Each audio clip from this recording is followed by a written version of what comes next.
Hello friends, power plant with Rahul में आपका स्वागत है। एमडीबीएपी सीरीज के इस पार्ट में हम लोग डिटेल से पढ़ेंगे standard operating procedure for MDBAP lineup कि एसओपी क्या है।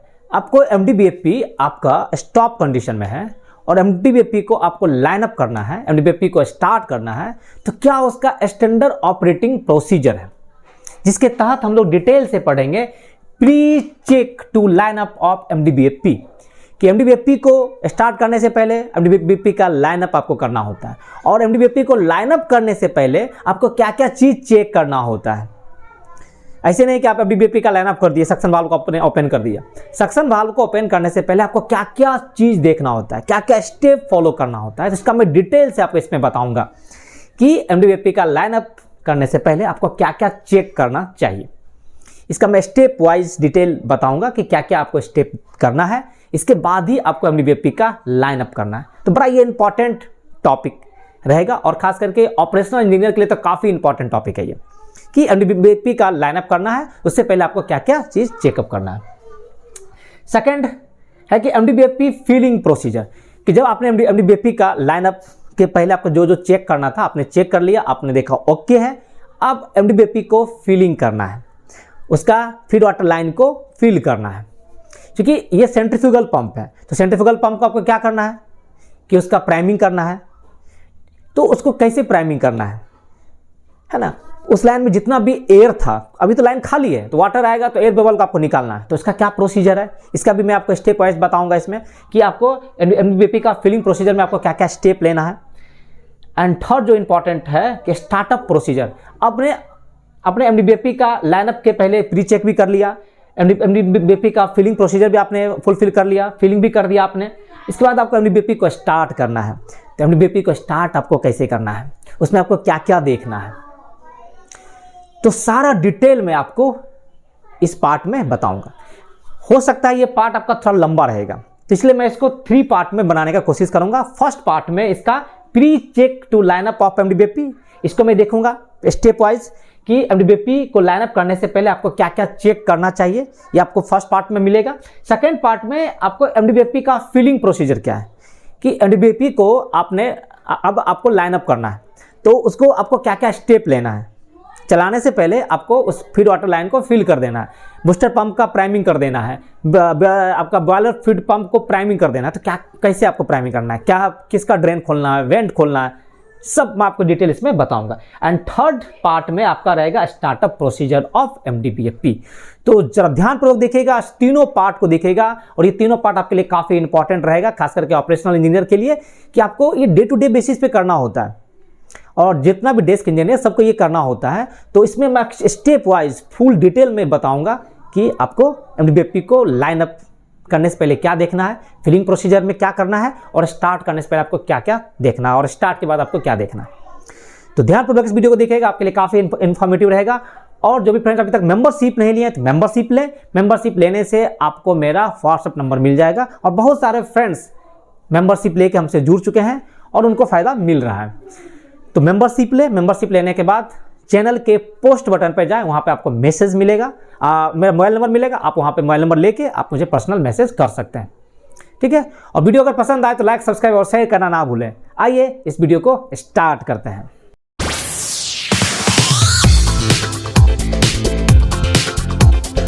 फ्रेंड, एमडीबीएपी को स्टार्ट करने से पहले उसका प्री लाइनअप चेकिंग करना होता है।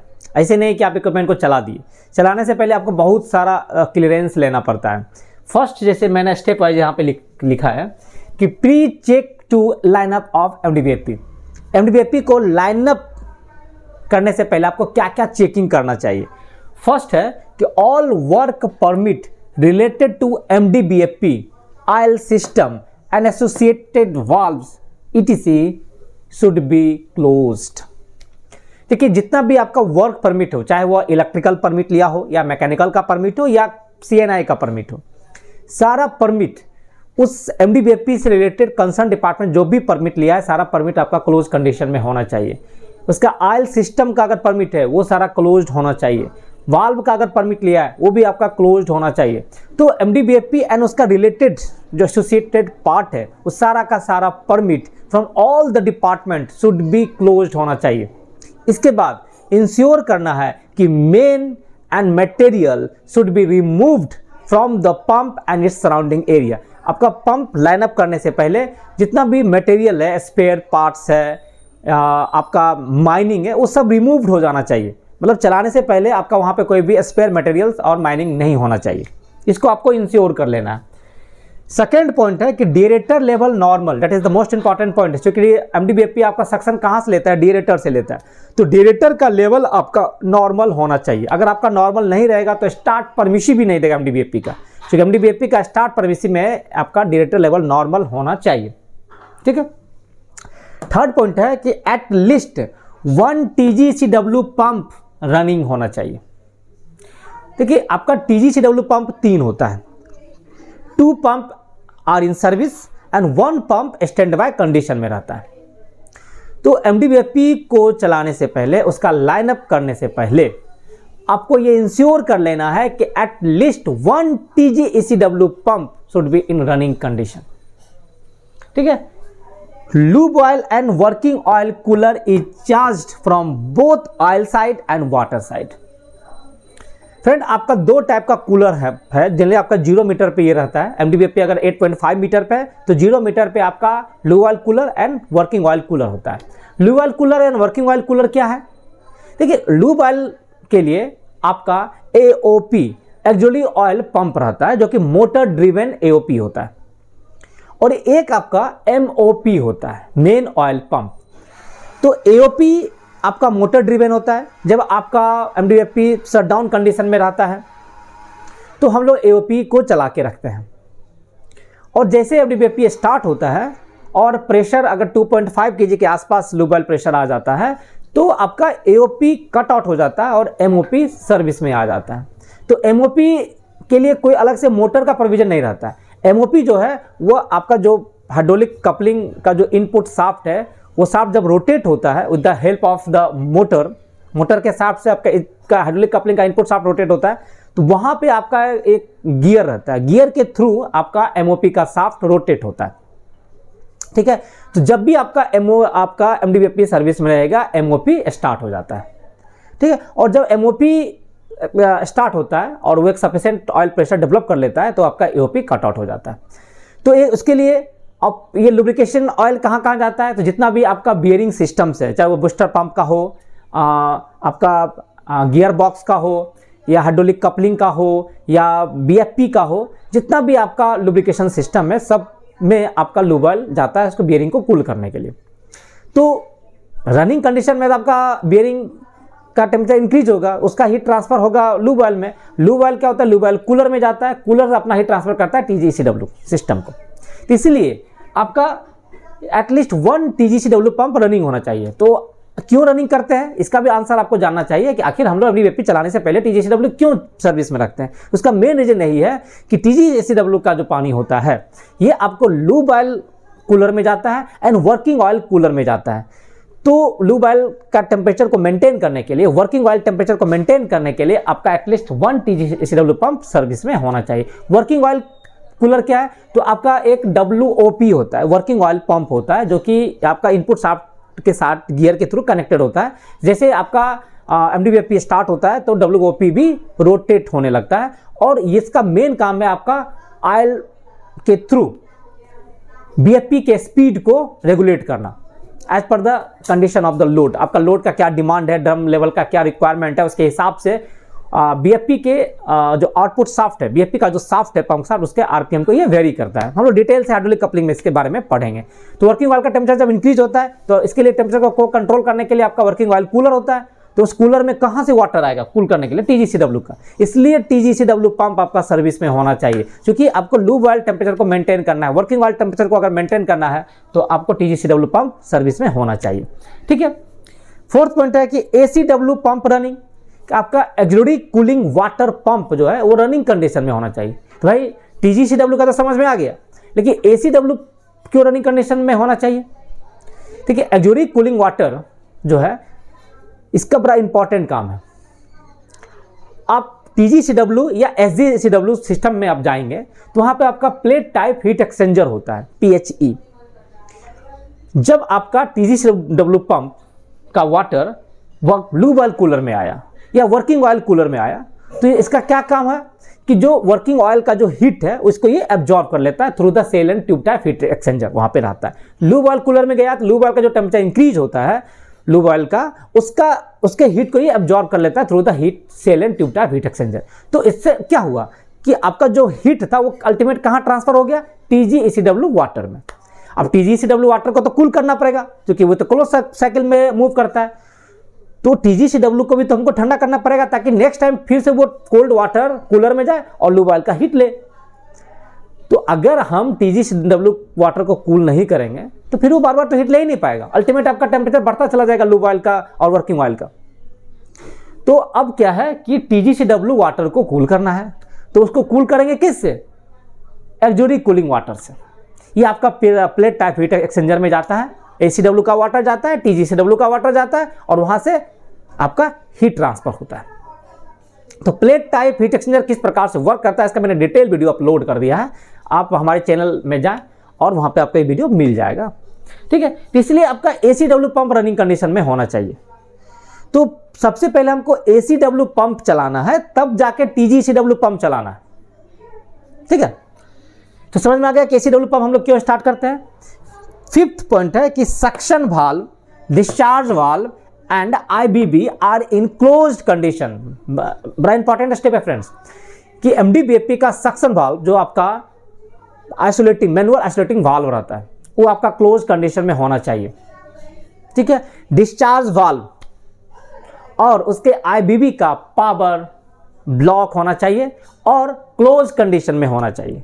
MDBFP का पावर ब्लॉक होना चाहिए। तो चूंकि आपको अभी पावर नहीं देना है, जब तक MDBFP का पावर हम लोग कब देंगे, जब तक MDBFP का सक्शन लाइनअप नहीं हो जाता है, जब तक उसमें फीड वाटर का पानी केसिंग में नहीं आ जाता है, जब तक MDBFP का सक्शन वाल्व ओपन नहीं हो जाता है, तब तक MDBFP को स्टार्ट नहीं करना है, नहीं तो आपका MDBFP ड्राई रन हो जाएगा। इसलिए MDBFP को चलाने से पहले उसका एक स्टार्ट परमिसिव दे दिया कि suction valve should be in open condition.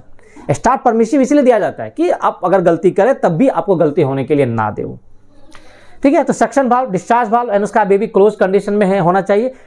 Next point है power supply of MDBFP, it's discharge valve, उसका IBB आर ब्लॉक्ड। MDBFP का पावर ब्लॉक होना चाहिए, डिस्चार्ज वाल्व का पावर ब्लॉक होना चाहिए और उसका IBB का पावर ब्लॉक होना चाहिए। फिर नेक्स्ट स्टेप है कि both equipment cooling water, mechanical seal and jacket cooling water line is charge through cooler. Friend, MDBFP में आपका एक जैकेट कूलिंग वाटर लाइन होता है और एक mechanical seal cooling water line होता है, जिसको हम लोग mechanical seal and jacket cooling water system के रूप में जानते हैं और इसका भी मैंने वीडियो भी अपलोड कर दिया है। तो आपका मैकेनिकल सील कूलिंग लाइन में आपका कूलर होता है और आपका स्ट्रेनर होता है, आपका फिल्टर्स होता है मैग्नेटिक फिल्टर्स। ये आपका चार्ज होना चाहिए, जो जितना भी आपका आइसोलेटिंग वाल्व वगैरह सब आपका ओपन होना चाहिए और लाइन आपका चार्ज होना चाहिए। उसके बाद आपका जैकेट कूलिंग वाटर में आपका डायरेक्ट TGCW का लाइन जाता है। आपका जैकेट कूलिंग लाइन आपका BFP के दोनों एंड में है और आपका बूस्टर पंप के भी दोनों एंड में जैकेट कूलिंग वाटर होता है और मैकेनिकल सील कूलिंग वाटर का लाइन होता है। तो ये सारा लाइन आपका चार्ज होना चाहिए, जितना भी आपका आइसोलेटिंग वाल्व वगैरह सब ओपन कंडीशन में होना चाहिए। इसको आपको इंश्योर कर लेना है कि both ECW mechanical seal jacket cooling water line is charge through the cooler, ठीक है। बड़ा ये इंपॉर्टेंट स्टेप। नेक्स्ट आपको देखना है कि the recirculation isolating valve adjacent to director feed storage tank is open, BFP pneumatic recirculation valve open, ठीक है। आपका BFP क्या है, सेंट्रीफ्यूगल पंप है और सेंट्रीफ्यूगल पंप को जब भी हम लोग स्टार्ट करते हैं तो डिस्चार्ज वाल्व क्लोज कंडीशन में रखते हैं और रिसर्कुलेशन वाल्व को हम लोग ओपन 70-80% तक ओपन करके रखते हैं। तो आपका BFP में भी रिसर्कुलेशन लाइन देखिएगा फ्रेंड, उसमें आपका दो मेन इंपॉर्टेंट वाल्व है। एक आपका न्यूमेटिकली ऑपरेटेड कंट्रोल वाल्व है और डायरेक्टर फीड स्टोरेज टैंक पे जाइएगा फ्लोर पे तो वहां पे एक आइसोलेटिंग वाल्व है। तो आपको आइसोलेटिंग वाल्व को ओपन कर लेना है और न्यूमेटिकली ऑपरेटेड जो आपका कंट्रोल वाल्व है, ये आपका एमडीबीएफपी के फ्लोर में ही रहता है, ये वाल्व आपका ओपन होना चाहिए। तो इसको ओपन कैसे करेंगे, तो इंस्ट्रूमेंट एयर लाइन चार्ज होना चाहिए। तो इंस्ट्रूमेंट एयर कंप्रेशर आपका सर्विस में होना चाहिए और इंस्ट्रूमेंट एयर का प्रेशर जनरली 6 kg के आसपास मेंटेन होना चाहिए, 5.5 से 6 kg के आसपास मेंटेन होना चाहिए, क्योंकि इंस्ट्रूमेंट एयर से हम यूज करके न्यूमेटिक वाल्व को कंट्रोल करते हैं, उसको ओपन करते हैं। तो आपका ऑसिलेटिंग वाल्व जो है ये ओपन होना चाहिए और बीएफपी का जो न्यूमेटिकली रिसर्कुलेशन वाल्व जो है ये भी आपका ओपन कंडीशन में होना चाहिए, मतलब आपका रिसर्कुलेशन लाइन अप कंडीशन में होना चाहिए। नेक्स्ट पॉइंट है कि lube oil tank level is normal and the power supply to AOP restored होना चाहिए।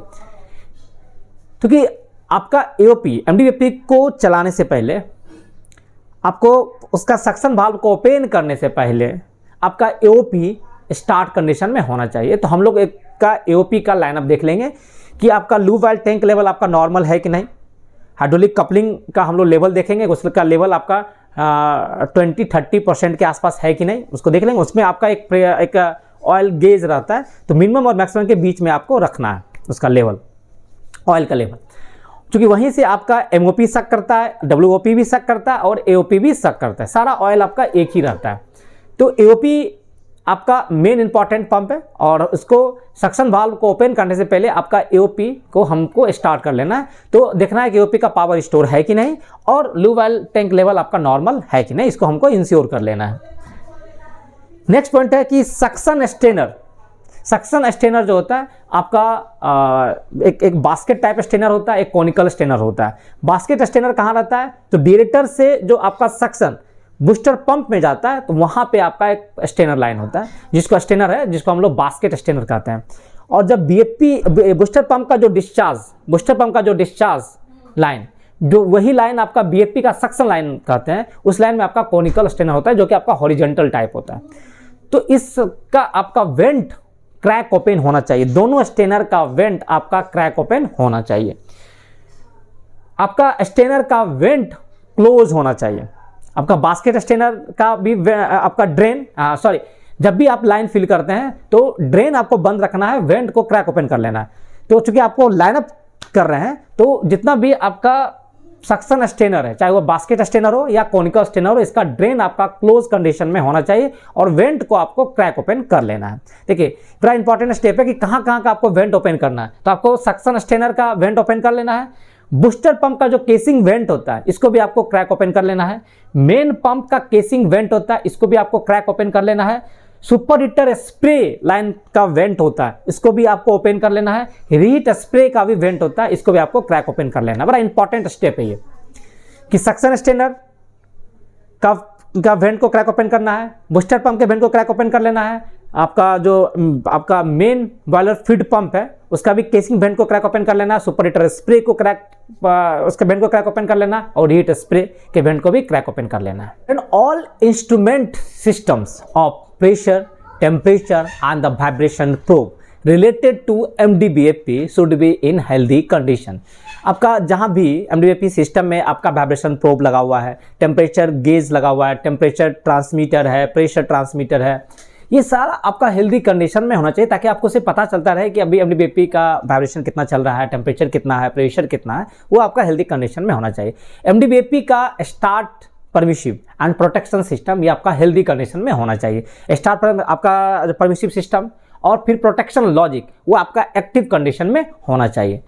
सिस्टम में जितना भी आपका वेंट वाल्व जैसे आपको बताया ये आपका ओपन कंडीशन में होना चाहिए, लेकिन ड्रेन वाल्व आपका क्लोज कंडीशन में होना चाहिए। इसको आपको इंश्योर कर लेना है कि vent should be in open condition, drain close condition में होना चाहिए। ठीक है। Superheater reheater spray isolating valve is close. ये superheater spray reheater spray isolating valve कहाँ रहता है फ्रेंड? जितना भी आपका बीएफपी है सब बीएफपी का इंडिविजुअल अपना अपना super heater spray isolating valve होता है। ये जनरली आपको 8.5 मीटर पे मिलेगा। तो एक एमडीबीएफपी का आइसोलेटिंग वाल्व होता है, एक टीडीबीएफपी का रहेगा और एक आपका सेकंड टीडीबीएफपी का रहता है। तीनों आइसोलेटिंग वाल्व के बाद फिर एक कॉमन हेडर बनाता है और वहां से आपका सुपर हीटर स्प्रे के लिए बॉयलर में जाता है। और सुपर हीटर स्प्रे का एक लाइन और होता है जो आपका आफ्टर एचपी हीटर के बाद जो कॉमन हेडर बनता है वहां से टैपिंग लेता है। तो super heater spray and reheat spray का जो आइसोलेटिंग वाल्व है, वेंट आपका ओपन होना चाहिए बट आइसोलेटिंग वाल्व आपका क्लोज कंडीशन में होना चाहिए, वो भी आपका मैनुअल आइसोलेटिंग वाल्व होता है, ये आपका क्लोज कंडीशन में होना चाहिए।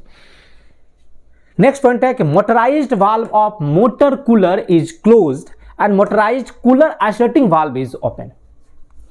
जो आपका मोटर का जो वर्निंग टेम्परेचर को कंट्रोल करने के लिए आपका वाटर सिस्टम जाता है जो कि मोटर वर्निंग टेम्परेचर को कंट्रोल करता है, तो उस जो मोटराइज लाइन में जो कूलिंग का जो लाइन आता है उसमें एक मैनुअल आइसोलेटिंग वाल्व होता है, एक मोटराइज वाल्व होता है। तो आइसोलेटिंग वाल्व आपका ओपन कंडीशन में होना चाहिए बट मोटराइज वाल्व आपका क्लोज कंडीशन में होना चाहिए। जब MDBFP को हम लोग स्टार्ट करेंगे तब वो मोटराइज वाल्व ओपन होना चाहिए, ये आपको इंश्योर करना है। तो मोटराइज वाल्व आपका क्लोज होना चाहिए बट आइसोलेटिंग वाल्व आपका ओपन कंडीशन में होना चाहिए।